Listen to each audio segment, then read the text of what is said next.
Hello students, welcome back to BQ pharmacy academy. So आज के इस वीडियो लेक्चर में हम लिमिट टेस्ट फॉर सल्फेट देखेंगे। इसमें सबसे पहले हम लोग देखते हैं कि इसका प्रिंसिपल क्या है।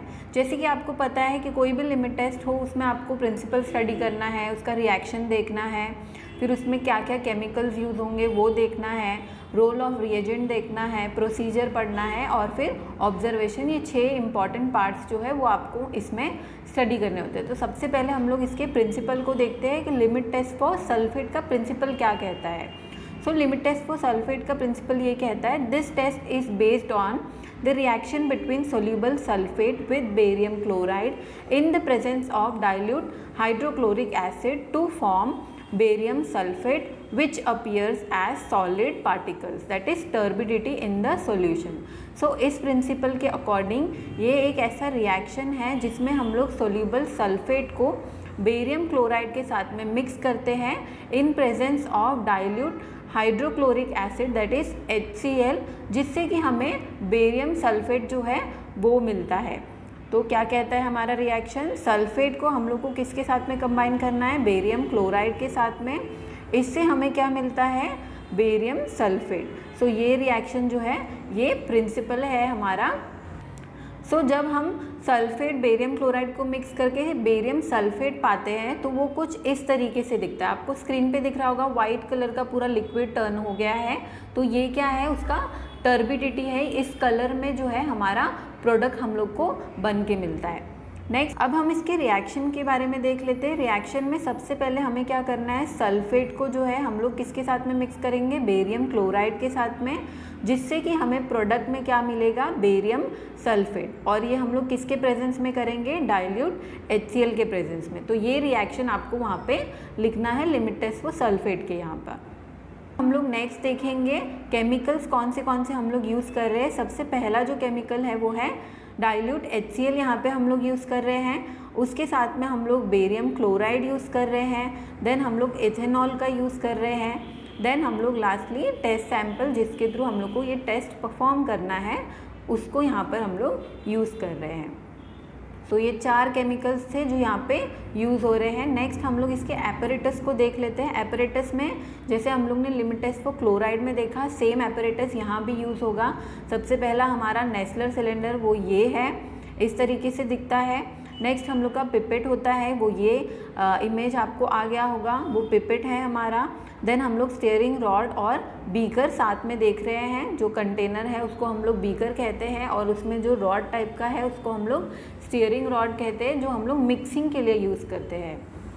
नेक्स्ट अभी हम लोग का जो नेक्स्ट टॉपिक है वो है रोल ऑफ रिएजेंट। यहाँ पे आपको पता है कि हम लोग डाइल्यूट HCl डाल रहे हैं। तो डाइल्यूट HCl हम लोग क्यों डाल रहे हैं, it is use to dissolve the carbonate impurities which otherwise will precipitate along with sulphate impurities.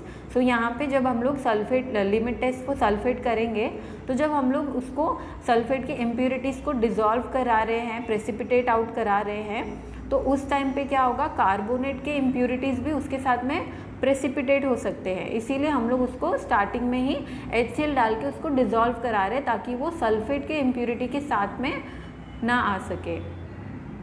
As you all know हम लोग को क्या करना है, 2 नेस्लर सिलेंडर लेना है।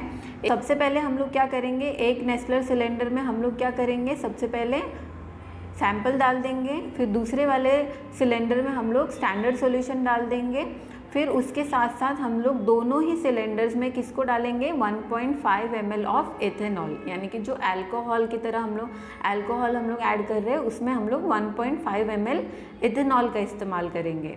देन दोनों ही सिलेंडर में हमको क्या ऐड करना है, 1 ml of 25% barium chloride solution. इसको हम लोग को इसमें दोनों ही सिलेंडर में ऐड करना है। देन इसके साथ साथ हम लोग क्या करेंगे, हमारा जो आखिरी वाला है केमिकल वो है add 2 ml of dilute HCl।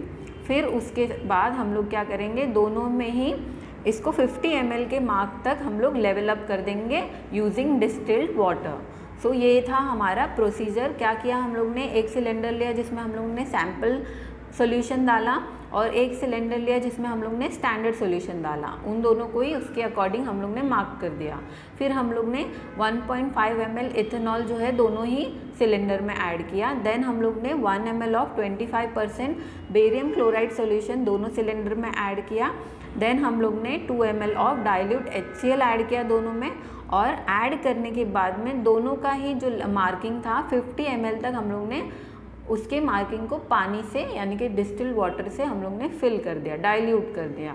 तो ये क्या था हमारा प्रोसीजर कि हम लोग किस तरीके से limit test for sulfate perform कर रहे हैं।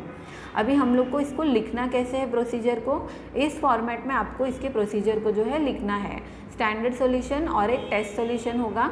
स्टैंडर्ड सॉल्यूशन में फर्स्ट पॉइंट हमारा अलग है, वो है take 1 ml of sulfate standard solution and transfer to Nessler cylinder and mark as standard. And test solution में हम लोग क्या करते हैं, डिसॉल्व करते हैं 1 gram of given sample in distilled water और उसको हम लोग नेस्लर सिलेंडर में ट्रांसफ़र करते हैं और उसको हम लोग टेस्ट सैंपल की तरह मार्क करते हैं। फिर जैसे हम लोग ने पिछले वाले स्लाइड में देखा कि 1.5 ml इथेनॉल ऐड किया, फिर 1 ml of 25% barium chloride solution add किया दोनों में ही, और then 2 ml of dilute HCl add किया। फिर दोनों को ही 50 ml तक हम लोग ने 50 ml के मार्क तक हम लोग ने पानी से फिल करके लेवल अप कर दिया।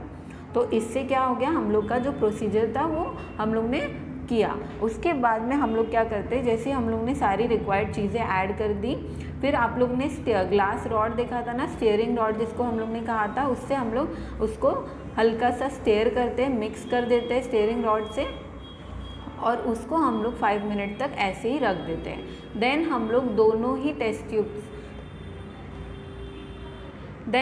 दोनों ही सिलेंडर्स को साथ में रख के कंपेयर करते हैं। जो स्टैंडर्ड का सिलेंडर है हमारा और जो सैंपल का सिलेंडर है, उनको दोनों को ही हम लोग कंपेयर करते हैं।